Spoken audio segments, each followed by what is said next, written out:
So, the 14th annual Tigereyes Most Wanted Marvel Omnibus poll is officially live. And I thought, what better way to celebrate that than by sharing with all of you the 10 omnibuses that I voted for and why. What do they call you? Wheels?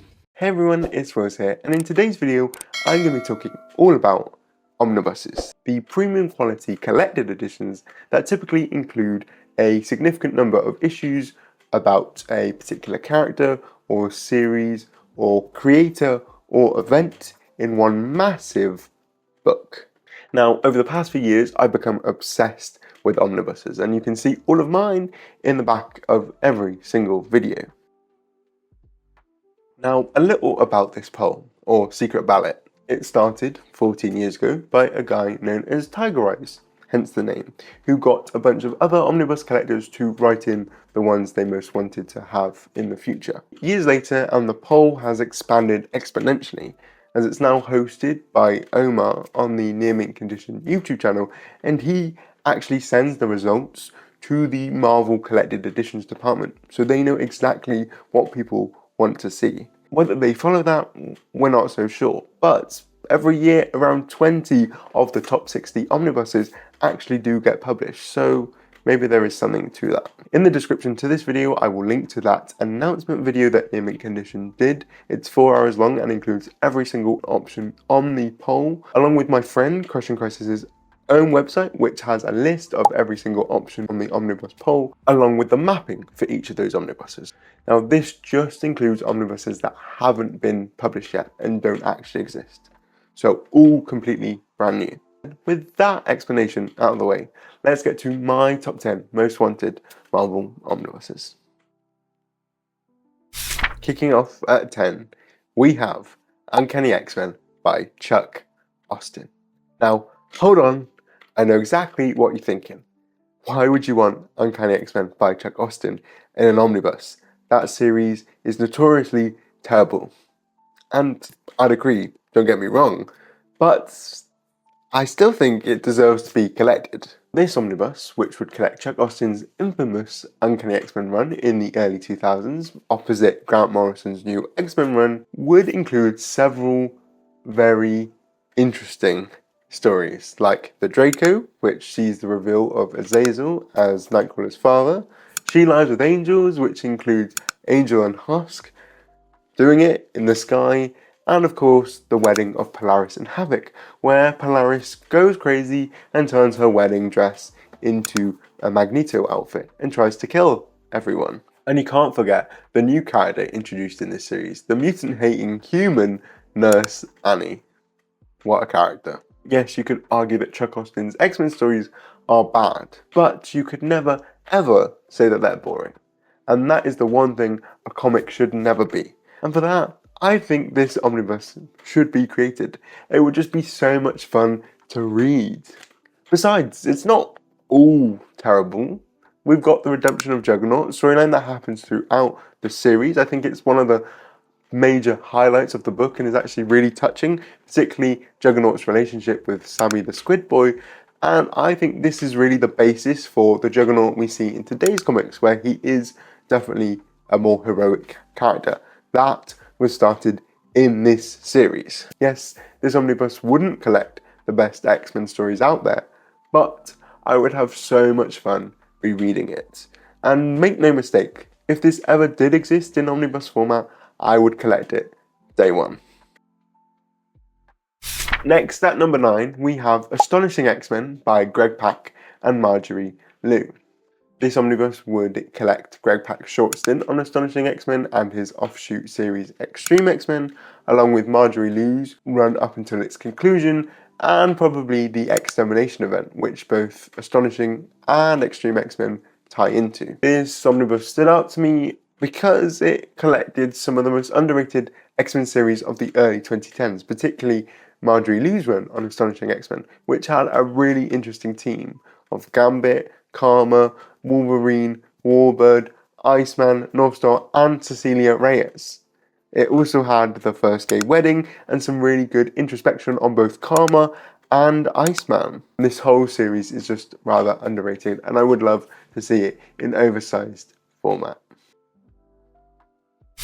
At number 8, I have a really popular choice, which is X-Force by Carl and Yost. This would presumably collect the entirety of the 2008 X-Force series, along with Messiah War and Necrotia, which is built up throughout this series. This X-Force series was really the blueprint for the modern Black Ops version of X-Force, and is really gory and violent, which isn't usually to my taste, but it's also in one of my favourite eras, the Utopia era. And a big part of this era was that major storylines were being driven from all angles and overlapping, and X-Force does a lot of that, particularly when it comes to things like Messiah War, Second Coming, and of course Necrotia. So if you're a Selene fan, you should definitely be voting for this book, so you can see her resurrect the 60 million dead mutants of Genosha and her giant blue godass.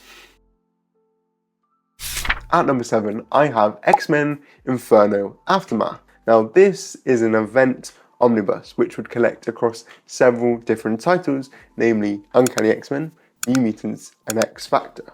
The event omnibus line already exists and includes such things as X-Men Mutant Massacre, X-Men Fall of the Mutants, X-Men Prelude to Inferno, and X-Men Inferno. So this would just continue on from there and collect all 3 series in one book. Some of the things you'd see in this omnibus would include the late Outback era period of the Uncanny X-Men, the Judgment War from X-Factor, and the Return to Asgard arc in New Mutants. Honestly though, the main reason why I put my vote in for this book is because it would save me both space and money, as I already own all the other event omnibuses, and it would just be so much easier to continue that line collecting all 3 books rather than going off to collect the individual New Mutants and X-Factor lines. Next then, at 6, I have New X-Men Academy X by Carl and Yost. Repeat offenders on this list. This omnibus would collect the remainder of the New X-Men series, starting in the immediate aftermath of House of M, where Carl and Yost take the book down a very dark turn, but altogether a more interesting and exciting story. This is where the stakes are elevated for the remaining Academy X kids, and we really get to focus on some of the more interesting characters like Hellion, Dust, X-23, Rockslide, Prodigy, etc. Plus, this series has some very iconic and famous moments like the bus exploding, the return of Nimrod, the creation of Predator X, and of course the return of Darkchild. Also, this really sets up the future of the X-Men in the late 2000s, including setup for Messiah Complex, Second Coming, Necrotia. It's all in this book, and I think deserves to be collected in oversized format.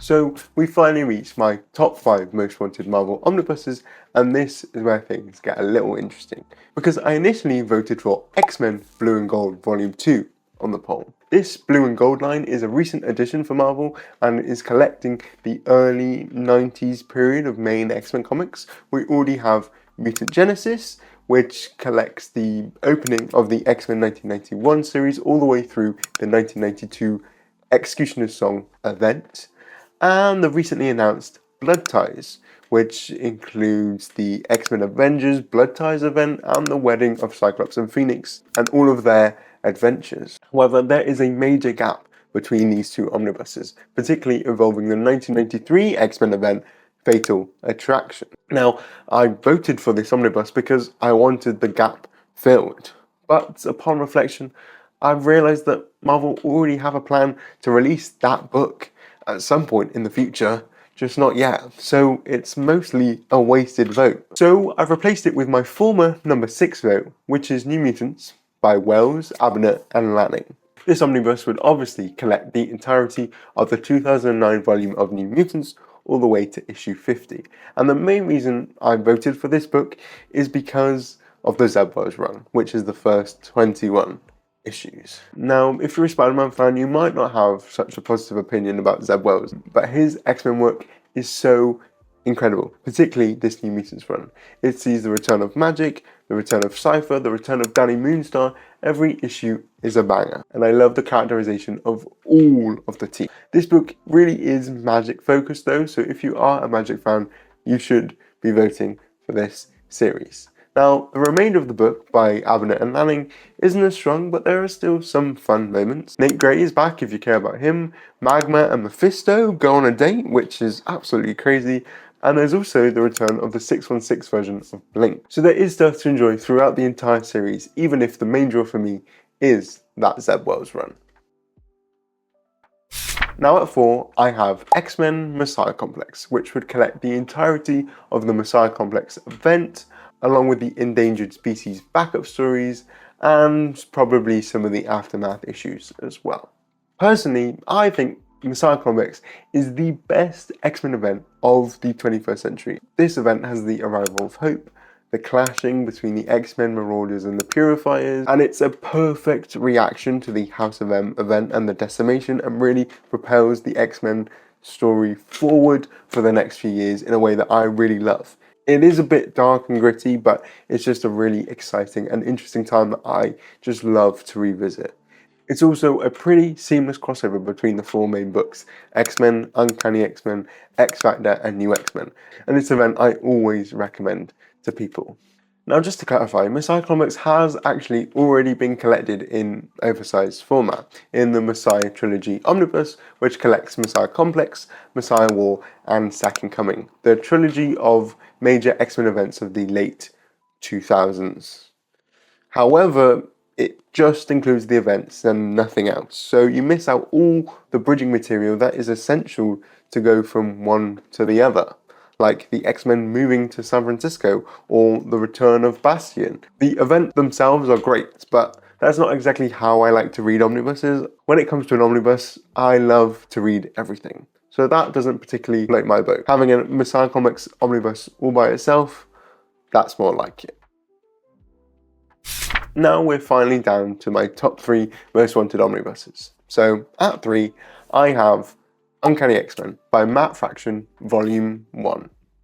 Now, as I've mentioned previously, the Utopia era is one of my favourite X-Men eras ever, and this book is really the flagship of that, with all the X-Men moving to San Francisco after Messiah Complex. Now, I can't really pinpoint exactly why I love it so much. Maybe it's the vibes, maybe it's the characterization, maybe it's just the bold idea of all of the X-Men leaving the X-Mansion behind and moving to a new place and starting afresh. Who knows, but I just have a real love for this book and this era. Don't get me wrong though, there are some issues. Some of the art is a bit all over the place, but there are some real high points, such as the Utopia crossover between the Dark Avengers and the Uncanny X-Men, where the Dark Avengers, under Norman Osborn's leadership, tried to force them out of San Francisco. And I think that story is still quite relevant and poignant in 2026, 17 years later. I also can't not mention the Sisterhood arc, which, although is now infamous, I think has a fun quality to it. From the Red Queen to the Ladies Masterminds and the body swapping of Psylocke and the stupid what? Again, this book is the flagship of one of my favourite eras of X-Men, and I would just love to have it in oversized format. And now in second place, I have Generation X Volume 1, which would collect around the first 25 issues of the 1994 series. I believe Generation X is the last 90s X-Men series that is yet to be collected at all in oversized format, and I think that is such a crime. This book began the 3rd generation of New Teen Mutants. It's essentially the New Mutants book of the 90s, and had some very weird and wacky characters, which I love, like Husk, who peels a layer of skin off to become a new material, Chamber, whose psionic power blew his face off, Skin, who has 6 feet of extra skin, and of course Emplate, who sucks the bone marrow from you with vampire hands. The book is quirky and different with the Chris Bachalo art, and I just have a real affinity for some of the characters, particularly Monet St. Croix, who is this perfect, super strong telepath with a very interesting backstory. For newer readers, this also is the debut of Synch, who obviously became an X-Man in the Krakoa era, and also begins Emma's journey to becoming a hero. This is just a really interesting, fun, unique, quirky book, and I really don't understand why it doesn't have an omnibus already. Now, before I get to my most wanted omnibus of 2026, I thought I'd include some honourable mentions of omnibuses I contemplated including, or books that I think deserve to have an omnibus, even if I'm not going to vote for them. First off, we have She-Hulk by Sol and Tamaki. I know, not an X-Men book. The 2014 series in particular by Charles Soule is a real fun book that I just adore. It involves She-Hulk balancing her lawyer side with being a superhero, and I just really think it's a fun slice of life book that deserves oversized format. Then we have Invincible Iron Man, Volume 1 by Matt Fraction, again another non-X book, and I mainly included this because I've tried getting collected versions of this series for my partner, and I've really struggled because of how out of print and expensive they are, so getting a full omnibus of this would make life so much easier. I've also got Uncanny X-Men Reloaded by Chris Claremont, which is when Chris returns to the main X-Men book for the third time in the mid-2000s period to middling success. There are some real high points like the End of Grey storyline or the House of M story, which really sets up the Rachel-Betsy relationship in the present. However, there are also some low points as well, like Rachel turning herself into a dinosaur. I've also got X-Men Magneto War, an omnibus that will collect the late 90s issues surrounding the Magneto War event where Magneto takes over Genosha. It's a part of X-Men history that I know less about and haven't read in a long time, and I would love a chance to reread it all, even though I know it's apparently not that good. But I think it's probably good to get a better insight into what Genosha actually was like before it was destroyed in 2001, and also provide some context for how villainous Magneto was in the late 90s and how that actually links quite well to the depiction in New X-Men by Grant Morrison. And finally, for my honourable mentions, I have Road to Messiah Complex by Brubaker and Carey, which would collect the remaining Uncanny X-Men issues by Brubaker and the X-Men issues by Mike Carey that would lead into Messiah Complex. So things like the Deadly Genesis and Supernovas and Extremis. All of these issues that happened just before that major event. But with that out of the way, my most wanted Marvel Omnibus for 2026 is X-Men Legacy, Volume 1 by Mike Carey. Now, I don't know whether this is a surprise to anyone. I know this is a very popular choice in the community, but I just think Mike Carey's X-Men Legacy is one of the best X-Men books ever. It starts out as a Charles Xavier story with him rebuilding himself after Messiah Complex, and I think it's probably the best Charles Xavier story of the 21st century, if not ever. It gives us some real introspection and really rebuilds the character to become usable again. It then transitions into becoming Rogue's story, and I think this is one of Rogue's best books ever. It's definitely the most thoughtful of Rogue as a character until Kelly Thompson starts writing her in the Rogue and Gambit miniseries in 2018. It's just an amazing book, and there are just so many highlights. I love the first arc with us revisiting Charles's history, and then with Rogue, it's all about her taking control of her powers and what she wants to do, particularly as the X-Men transition into the Utopia period. Again, completely gobsmacked that this book doesn't have an omnibus already, but it 100% needs to, which is why I voted it as my #1 most wanted Marvel Omnibus of 2026. So those are my top 10 most wanted Marvel Omnibuses. But what are yours? Let me know down below in the comments, and once again I will include all the relevant information down below in the description, including the link to the poll itself. You have until 9 PM Eastern Standard Time on Tuesday the 31st of March, so make sure you vote before then, otherwise it doesn't count. But with that, thank you for watching this video, let me know your thoughts, and I'll see you all in the next video.